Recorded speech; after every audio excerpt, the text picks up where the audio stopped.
সিলেটের দক্ষিণ সুরমায় ট্রাক ও পিকআপের সংঘর্ষে ৮ জন নির্মাণ শ্রমিক নিহত হয়েছেন। আহত হয়েছেন আরও অন্তত ৮ জন। তাদের উদ্ধার করে সিলেট এমএজি ওসমানী মেডিকেলে পাঠানো হয়েছে। রবিবার সকালে দক্ষিণ সুরমায় তেলিবাজার এলাকায় এ ঘটনা ঘটে। প্রত্যক্ষদর্শীরা জানান, পিকআপে করে শ্রমিকেরা সুনামগঞ্জের উদ্দেশ্যে যাচ্ছিলেন। পথে সিলেট থেকে ঢাকাগামী একটি কাঁঠালবাহী ট্রাকের সংঘর্ষ হয়। এতে ঘটনাস্থলেই ৪ জন নিহত হন। হাসপাতালে নিয়ে গেলে আরও ৪ জনের মৃত্যু হয়। ঘাতক ট্রাকটির সহকারীকে আটক করা হলেও পালিয়েছে চালক। দর্শক, এই বিষয়ে আরো বিস্তারিত জানাতে আমাদের সঙ্গে যুক্ত হচ্ছেন সহকর্মী নাজাত আহমেদ পুরকায়স্থ। নাজাত, আমাদেরকে জানাবেন যে যারা প্রাণ হারিয়েছেন তাদের পরিচয় জানতে পেরেছেন কিনা এবং আহতদের বিষয়ে সর্বশেষ কি তথ্য রয়েছে আপনার কাছে?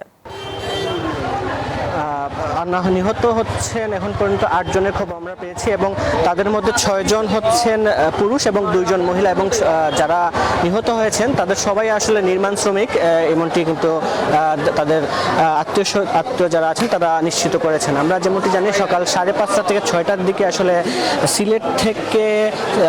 সিলেট শহর থেকে আসলে লালাবাজার এলাকা যাওয়ার পথে এই যে পিকআপে ২০ জনের মতো শ্রমিক ছিলেন এবং তারা আসলে নির্মাণ শ্রমিক, তারা কিন্তু কাজ করতে যাচ্ছিলেন এবং বিপরীত দিক থেকে আসা একটি কাঁঠাল বোঝাই ট্রাক আসলে মুখোমুখি সংঘর্ষ হয় এবং সেই সংঘর্ষের ফলে স্পট ডেড আসলে হন ৪ জন এবং হাসপাতালে আনার পর আরও ৪ জনের মৃত্যু হয়। এই ৪ জনের মধ্যে কিন্তু নিহত ৮ জনের মধ্যে কিন্তু ২ জন হচ্ছেন মহিলা এবং বাকি ৬ জন হচ্ছেন পুরুষ।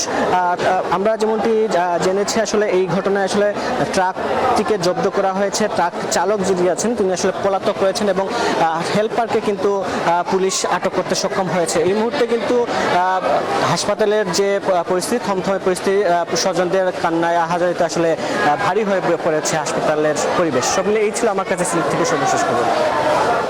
নাজাত, ধন্যবাদ আপনাকে।